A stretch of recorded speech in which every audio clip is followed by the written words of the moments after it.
Glória a Deus. Amém, irmãos? Bendito é o nome do Senhor. Vamos orar, vamos pedir para o Senhor falar conosco nesta manhã.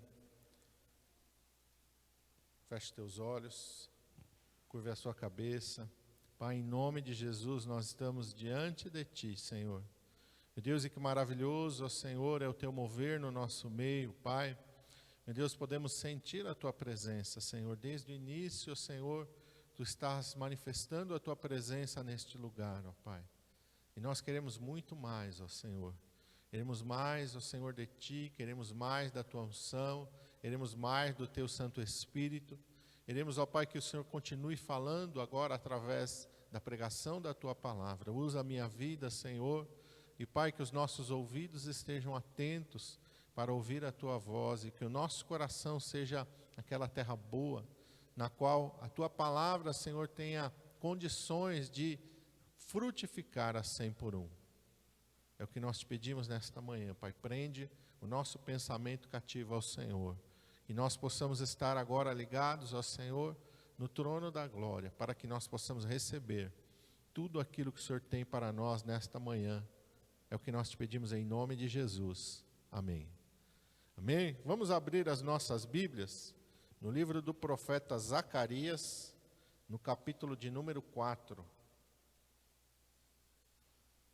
Zacarias, lá no finalzinho da Bíblia, um pouquinho antes lá de Malaquias, né? Um livro antes de Malaquias. Malaquias é o último livro do Antigo Testamento, você volta um pouquinho, profeta Zacarias, capítulo de número 4. E nós vamos ler o versículo de número 6.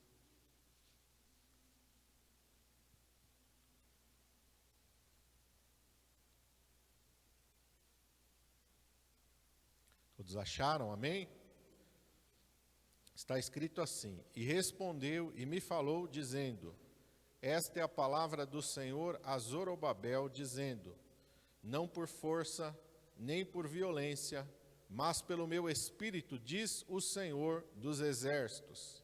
Eu quero frisar essa parte final com os irmãos. Não por força, nem por violência, mas pelo meu Espírito, diz o Senhor dos Exércitos. Amém?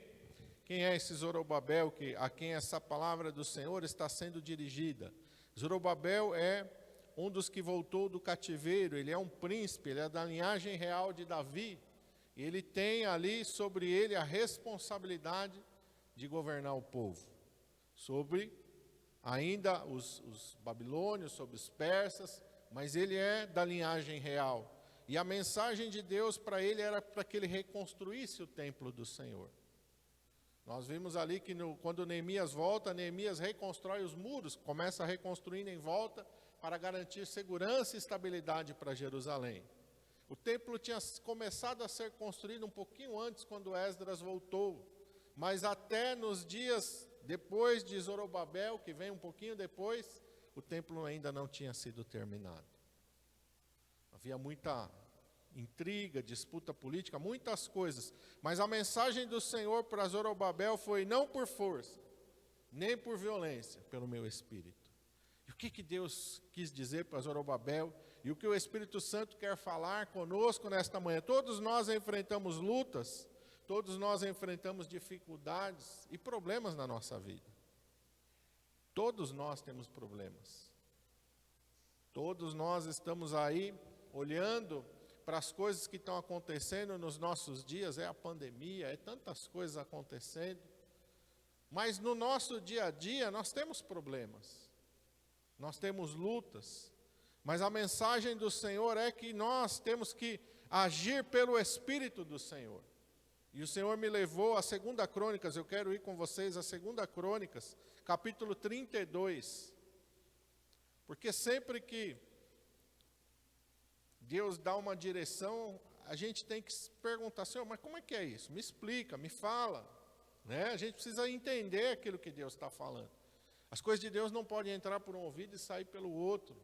A gente precisa ficar ali meditando, como a palavra de Deus diz: mas o que Deus quer dizer isso? Senhor, me dá uma ilustração, me dá me fala comigo como que eu posso aplicar isso na minha vida, no meu dia a dia. E aí o Senhor me levou a esse texto aqui de 2 Crônicas, no capítulo 32, quando antes do cativeiro o rei Ezequias estava governando sobre Judá, e foi um rei fiel ao Senhor, alguém que andou nos caminhos do Senhor e fez aquilo que agradava ao Senhor. Mas diz aqui no capítulo 32, no verso 1, e depois destas coisas e desta fidelidade, ele foi alguém que quando subiu ao trono tinha muita idolatria na terra de Judá, tinha muitas coisas erradas, então ele promoveu uma reforma religiosa. Ele levou o povo a andar em fidelidade diante do Senhor. E depois desta fidelidade veio Senaqueribe, rei da Síria, o inimigo, entrou em Judá e acampou-se contra as cidades fortes e intentou separá-las para si. E aí o Senhor me fez lembrar daquilo que o Senhor Jesus declarou em São João 16, capítulo 33. Jesus disse: no mundo tereis aflições. Então a aflição não vem somente quando a gente erra, venha também através da fidelidade. Porque às vezes a gente associa, né? Se eu estou passando por luta, é porque eu pequei, eu errei, ou a gente olha isso para a vida dos outros, está passando por luta, deve ter pecado, deve ter errado. Não. Nem sempre. Às vezes é consequência dos nossos erros, às vezes é consequência do nosso pecado, mas às vezes também é a ira de Satanás contra quem decide se consagrar ao Senhor. Às vezes é a ira de Satanás contra quem quer andar na presença do Senhor, porque Satanás não vai ficar contente se você falar: não, eu vou andar em fidelidade com Deus. Lembra de Jó? O que Satanás fez? Não, o Senhor está abençoando ele porque está tudo bem, mas deixa vir luta, deixa vir tribulação sobre a vida dele, se ele não vai desanimar. A mesma coisa acontece com a gente. Quantos, por causa de lutas, por causa de tribulações, desanimam no meio da caminhada, deixam de andar na presença de Deus? Acho que não vale a pena, porque tem uma falsa ideia de que se eu andando na presença do Senhor, eu não vou passar por luta, eu não vou passar por tribulação, eu não vou ter adversidade nenhuma. Não é isso o que Jesus nos ensinou. Ele disse: olha, no mundo vocês vão ter aflições.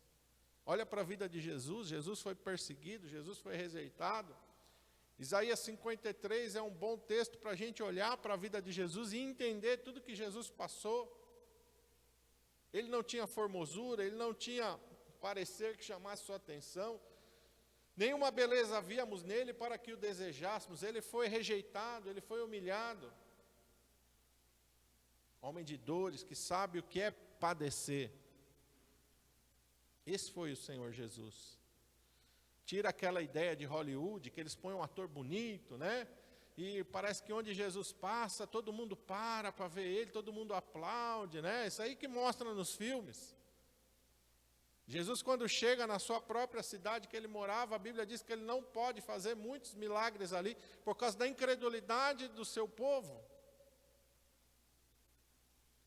Os próprios conterrâneos que viram ele crescer, não criam nele, e a palavra de Deus diz que os seus irmãos, os outros filhos de José e Maria, também não criam nele. Então Jesus não passou aqui sem enfrentar luta, sem enfrentar problema. A todo momento os fariseus, os saduceus, os escribas estão lá perseguindo Jesus, a todo momento estão procurando uma ocasião, buscando tirar uma palavra da boca de Jesus para que o acusasse. Estão acusando ele, estão rejeitando ele. Muitas pessoas estão atrás dele somente para receber uma cura, para receber uma bênção, depois vira as costas e ninguém quer mais saber dele. No mundo tereis aflições, mas tende bom ânimo. E é isso que está acontecendo aqui, e é isso que o Senhor foi mostrar para mim. Zorobabel está enfrentando lutas, o rei Ezequias está enfrentando lutas, você vai enfrentar lutas. Se você está enfrentando lutas, você também está numa situação em que vem luta, vem tribulação, mas a palavra do Senhor é: não por força, nem por violência. Não fica bravo, não vai sair brigando, não sai contendendo, não sai querendo resolver as coisas por você mesmo. Ah, é? Falou mal de mim? Ah, deixa só, então. Ah, é? Me prejudicou? Então tá bom. O mundo é redondo, né? Nada como um dia depois do outro. Deixa essas coisas para lá, não por força, não por violência. Pelo Espírito Santo de Deus. E o que quer dizer pelo Espírito Santo de Deus? Vamos para o verso 8.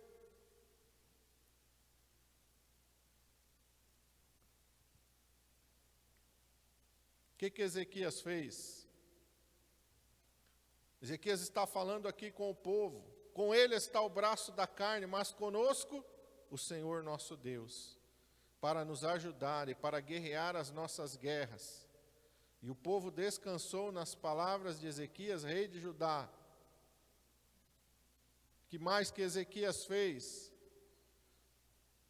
2 Reis, capítulo 19. Primeiro ele confiou no Senhor. Vamos falar aqui primeiro nisso. Primeiro ele confiou em quem? No Senhor. Qual era o costume dos reis? Se você é um rei pequeno, se você é um rei fraco e vem outro rei maior para te atacar, o que era costume nessa época? Quem é o adversário do rei da Síria? Normalmente era um império grande, rival, equivalente. Normalmente aqui o rei que se opunha aos reis da Síria e da Assíria era o Egito. Era a Etiópia. Israel está no meio, os reis da Síria e da Síria estão no norte. Ao sul tem o Egito e tem a Etiópia. A Etiópia nem sempre vai ser um reino grande, mas o Egito com certeza em todo esse período vai ser um reino grande e forte. Qual era a prática comum? Vou fazer uma aliança com o rei do Egito, para que o rei do Egito venha me socorrer contra o rei da Síria. Ou às vezes era entre eles mesmo, Síria e Assíria. Buscou, se o rei da Síria está vindo, eu vou buscar o rei da Síria. Se a Síria vem, eu vou buscar a Síria. Eram reinos rivais. E a gente vê isso quando Acaz era rei. Ele é atacado e o que ele faz? E era um rei fiel ao Senhor. Em vez de ele orar e buscar a face do Senhor, ele pega todos os tesouros que tem na casa dele, todos os tesouros que tem no templo, e ele compra uma aliança com o rei da Síria. E Deus vem e fala para ele: o que você está fazendo? Por que você não está confiando em mim? Ezequias está agindo exatamente como o Senhor quer que a gente faça. Ele não está confiando no socorro humano. Ele não está confiando na carne, ele está confiando no Senhor. Com ele está o braço da carne. Olha, ele veio com muito exército. Ele invadiu a terra de Judá. O povo podia ver os soldados, a quantidade de soldados. O povo podia ver a quantidade de carros de guerra, de cavalos, de cavaleiros, de escudo, de espada. O povo podia ver o poderio militar. Mas Ezequias está falando: olha, não fica com medo por causa disso. Vamos olhar para o Senhor, nosso Deus. O nosso Deus é maior do que tudo isso. O nosso o nosso Deus é mais poderoso do que tudo isso. Com certeza ele se lembrou de Faraó e do seu grande exército perecendo no meio do Mar Vermelho.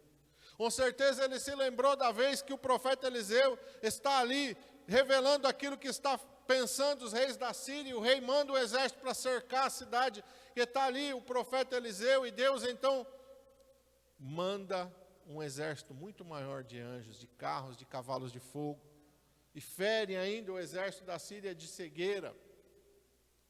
Ele está se lembrando da mão poderosa do Senhor, ele está se lembrando do seu antepassado Davi, um menino que venceu o gigante Golias. Ele está se lembrando das maravilhas do Senhor, e é isso que a gente tem que fazer. Nossos olhos têm que estar em Deus. Com ele está o braço da carne, mas conosco está o quê? O Senhor, Deus Todo-Poderoso, aquele que não perde uma batalha. 1 João 4,4, o apóstolo diz: maior é aquele que está em nós do que aquele que está no mundo. Isso tem que estar gravado no nosso coração, para a gente não se precipitar e sair buscando socorro no homem, e sair buscando soluções humanas. Então Ezequias fez o que? Ele olhou para o Senhor e ele confiou no Senhor. A primeira coisa que você tem que fazer é olhar para o Senhor e confiar no Senhor. Amém? Agora sim, 2 Reis capítulo 19. Vamos lá para 2 Reis capítulo 19. É a mesma história, contada num outro livro. O que tem aí? Porque a mesma história é contada duas vezes.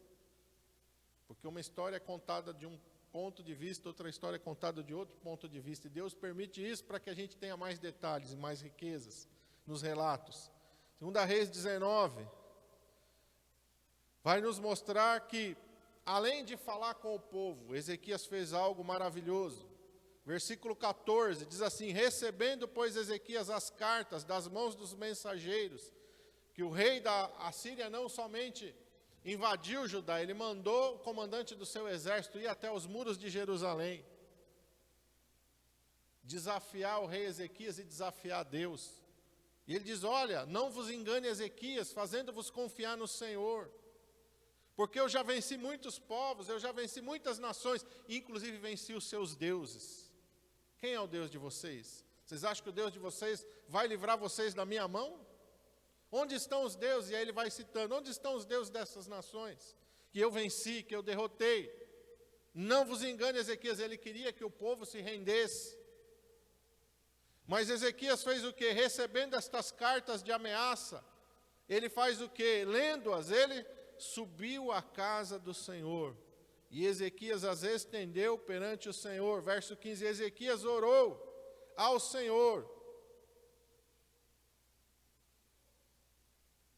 O que você tem que fazer? Vai buscar Deus, vai para a igreja, vai orar, vai buscar a face do Senhor.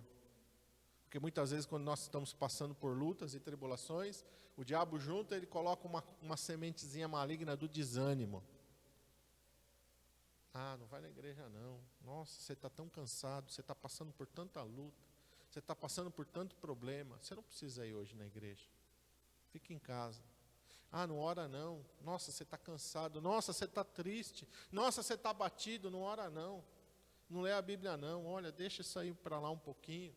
Você precisa respirar um pouquinho. Você precisa se acalmar. Você precisa se distrair. Vai assistir um pouquinho de televisão, vai navegar um pouquinho na internet, vai passear um pouquinho, para você desanuviar a sua cabeça. Não é assim que Satanás faz com a gente?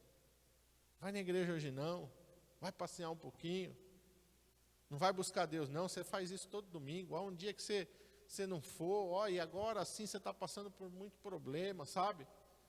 Respira um arzinho diferente. É assim que o Satanás faz. Mas nós temos que fazer exatamente ao contrário. Subir à casa do Senhor e orar. Buscar a presença do Senhor. Lá no Salmo 50, no versículo 15, Deus fala assim através do salmista: invoca-me no dia da angústia, eu te livrarei e tu me glorificarás. Amém? Invoca-me no dia da angústia, eu te livrarei e tu me glorificarás. É isso que Ezequias está fazendo. É um dia de angústia. Ele mesmo fala diante do Senhor, é como se chegasse o momento do parto para a mulher, mas a mulher não tem força para dar à luz. Fica ali naquele trabalho de parto, fica ali naquele sofrimento. Ele compara com isso na oração dele. Senhor, nós estamos aqui, situação terrível. Não há em nós força para resolver. Ele foi invocar o nome do Senhor. Versículo 20 aí do capítulo 19. Então Isaías, filho de Amós, mandou dizer a Ezequias: assim diz o Senhor, Deus de Israel, o que me pediste acerca de Senaqueribe, rei da Síria, eu o ouvi. A resposta de Deus veio. Eu ouvi a tua oração. Amém? Eu ouvi a tua oração. Quando nós clamamos ao Senhor, lá no livro do profeta Jeremias, Deus dá uma palavra, Jeremias 33:3. Clama a mim e responder-te-ei. Clama a mim e responder-te-ei. Clama ao Senhor, porque o Senhor é Deus que ouve e que responde a nossa oração. Clama ao Senhor, porque Ele mesmo nos desafia: invoca-me no dia da angústia, eu te livrarei. Buscar-me-eis e me achareis, quando me buscardes de todo o vosso coração. Que aquele que busca ao Senhor não fica sem resposta. Porque aquele que se volta para Deus não fica sem uma resposta de Deus. Muitas vezes a resposta de Deus não é aquilo que a gente quer ouvir. Muitas vezes não é aquilo que a gente espera que Ele faça, mas com certeza Ele responde. Com certeza Ele vai vir em nosso favor. Com certeza Ele vai manifestar o seu poder e a sua glória sobre nós. Sabe aquela vozinha, mas e se não acontecer com você? Essa é a voz do diabo. Acontece. Acontece. Porque Deus é que se compromete conosco. Quem diz invoca-me no dia da angústia é Deus, não é o homem. Quem diz clama a mim, eu te responderei, é Deus, não é o homem. E ele diz para o profeta Jeremias, lá no capítulo 1, eu velo sobre a minha palavra para a cumprir. Eu tenho compromisso com a palavra. O livro do profeta Isaías, no capítulo 55, ele fala, a palavra que sai da minha boca não volta para mim vazia. Se Deus está dizendo invoca-me, pode invocar. Se Deus está dizendo clama a mim, pode clamar. Se Deus está dizendo não haja por força nem por violência, busque a direção do meu Espírito, busque a direção do Espírito Santo, e com certeza Deus vai te dirigir. Não é da maneira que a gente pensa, é da maneira que o Espírito Santo faz. Não é aquilo que você arquitetou na tua mente, não é aquilo que você imaginou no teu coração, é a direção de Deus. Sabe por que muitas vezes a gente não ouve a voz de Deus? Porque a gente traça um plano, uma estratégia na nossa mente, e a gente quer que Deus faça exatamente aquilo que a gente pensou. E Deus fala conosco que a gente não ouve, porque a gente espera ouvir aquilo que a gente quer. Mas quando Deus fala não por força nem por violência, quer dizer, olha, se esvazia de você mesmo. Se esvazia de você mesmo, não coloca nada, não determina nada na tua mente. Deixa o meu Espírito Santo guiar e te conduzir. Deixa Ele fazer a obra. Quando estava ali o profeta Eliseu e o exército cercou aquela cidade, o que pensou o rei de Israel? Vou matar esse exército agora. E o profeta falou, não. Mas eles eram inimigos, eles estavam ali para matar o profeta, a ordem deles era para matar o profeta Eliseu. E agora eles estavam cegos e indefesos, porque a mão de Deus tinha vindo sobre eles. E a primeira coisa que o rei de Israel falou, vou feri-los, meu pai, eu vou feri-los. O profeta falou, não, porque Deus mandou a gente fazer uma coisa diferente. Leva esse exército para o meio da cidade, para a praça central da cidade, oferece um banquete para eles. Se o teu inimigo tiver fome, dá-lhe de comer. Se tiver sede, dá-lhe de beber. O rei de Israel obedeceu a voz do profeta, colocou o exército do rei da Síria dentro da cidade e ofereceu um banquete. E a palavra de Deus diz que quando eles despediram em paz aquele exército, nunca mais os exércitos da Síria entraram em Israel. Não é do jeito que a gente pensa, não é do jeito que a gente imagina, não é aquilo que o nosso coração quer que aconteça, é da maneira de Deus. É da maneira de Deus, e é isso que nós precisamos entender, é isso que Ezequias está fazendo, ele está buscando a direção de Deus, e Deus ouviu. E olha o que Deus fez. Vamos voltar lá para 2 Crônicas, capítulo 32.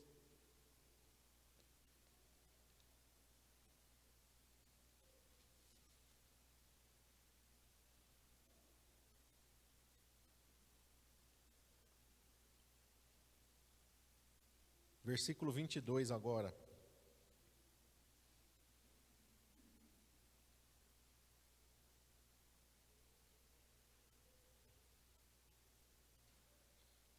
Versículo 21.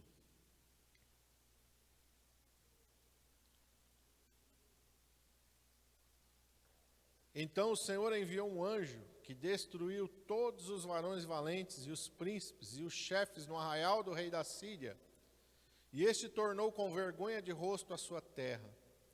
E entrando na casa do seu Deus, os mesmos que descenderam dele, os seus filhos, o mataram ali à espada.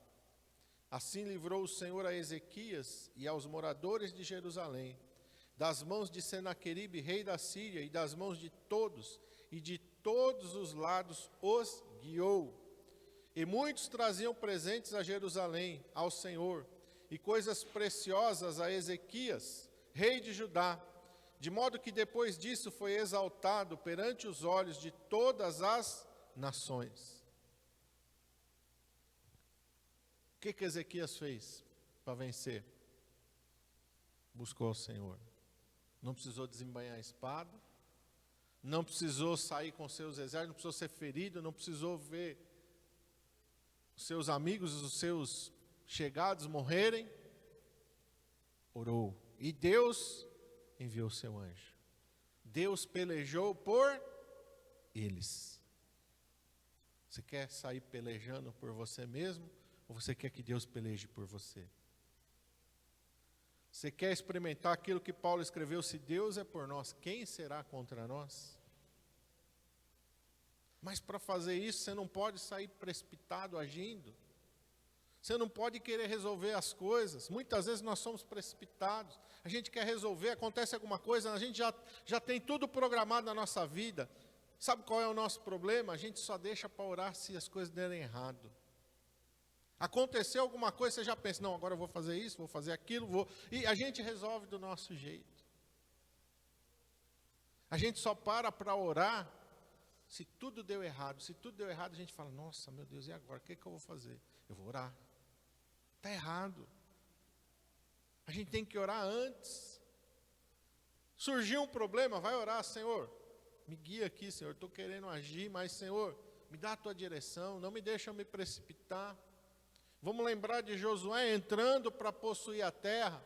De repente, logo que eles estão ali no comecinho da caminhada, apareceu uma caravana, querendo fazer aliança com eles, e a palavra de Deus diz que porque eles não oraram, não pediram a resposta da boca do Senhor, eles fizeram aliança com aquele povo que Deus tinha dito para eles, não faça aliança com o povo dessa terra, mas eles fizeram aliança.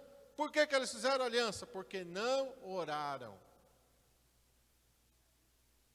Porque não oraram. Quantas vezes a gente vai construindo alianças com pessoas que não é para a gente construir, com situações, vamos colocar situações, que não é para a gente estar em aliança com aquela situação, mas por que a gente fez isso? Nos precipitamos. Lembra de Saul? Aguarda o profeta Samuel chegar. Fica ali esperando, o profeta Samuel vai chegar, vai orar ao Senhor, vai consagrar vocês para a batalha e Deus vai dar vitória. Mas o que aconteceu? Ele ficou impaciente. O profeta Samuel não vem. O profeta Samuel, olha aí, o profeta Samuel está vindo? Não está. Meu Deus do céu, que oração agora. Meu Deus, será que o profeta Samuel vai vir ou não vai vir? Olha, e aí agora? Apareceu alguém aí? Não apareceu ainda. Meu Deus, o que a gente vai fazer? Quer saber de uma coisa? Vamos resolver aqui. E aí, o que Deus diz para ele? Agiste neciamente. Te precipitaste. Quantas vezes isso acontece com a gente? A gente age neciamente, a gente se precipita, porque a gente não sabe esperar no Senhor. E aí as coisas dão errado, porque a gente faz o que não era para fazer, porque a gente assume compromisso que não era para assumir, porque a gente se coloca em situações que não era para a gente estar, se a gente simplesmente esperasse e orasse, e aguardasse uma resposta de Deus. Mas o problema é que a gente fica, não, isso aqui eu já vou resolver rapidinho, já vou fazer. E aí a gente confia na gente mesmo. E por não buscar a direção do Senhor, a gente não experimenta aquilo que Deus queria mostrar para nós. Quantas vezes nós estamos agindo por força e por violência, e não pelo Espírito. O Espírito Santo de Deus está falando e nós não temos tempo para ouvir a voz de Deus. Porque a gente está ocupado resolvendo as coisas da nossa maneira e do nosso jeito. E não é isso que Deus quer. Amém? Não por força, nem por violência, mas pelo meu espírito. Porque quando eu resolvo as coisas por mim mesmo, eu dou glória para mim mesmo. Mas quando eu deixo Deus me dar a vitória, o que acontece? Verso 23. O nome do Senhor foi glorificado. Muitos traziam presentes a Jerusalém ao Senhor, a Deus.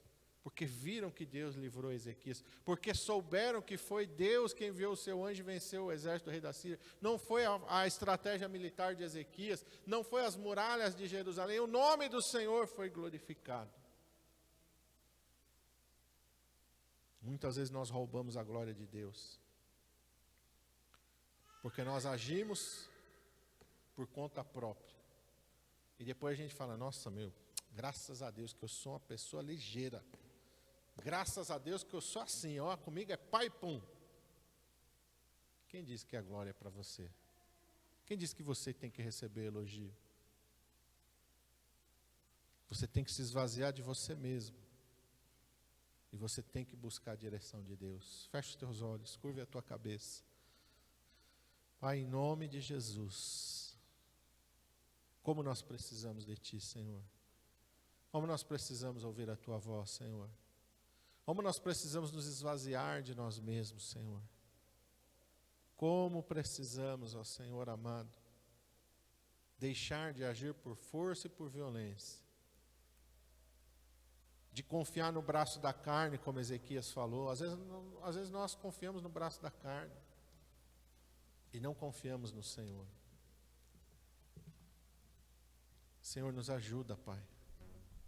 Porque somos pequenos e somos limitados, mas muitas vezes achamos que somos autossuficientes, que não precisamos do Senhor. Porque aquela situação está dentro do nosso alcance resolver. Ai de nós, Senhor. Porque muitas vezes caímos em laços e armadilhas de Satanás. Simplesmente porque não somos humildes o suficiente para buscar uma direção do Senhor. Para esperar, como diz o salmista lá no Salmo 40, esperei pacientemente pelo Senhor. Quão impacientes nós somos, ó Senhor. E por sermos impacientes, agimos neciamente. Quantas vezes deixamos de dar a glória ao Seu nome e batemos no peito e diz, olha, graças a Deus que eu resolvi essa situação. Misericórdia, Senhor. A glória é do Senhor. O Senhor não divide a sua glória com ninguém. Tua palavra nos ensina diferente. Humilhar-vos sob a potente mão de Deus. Espera no Senhor, confia nele e ele agirá. É assim que a tua palavra nos ensina.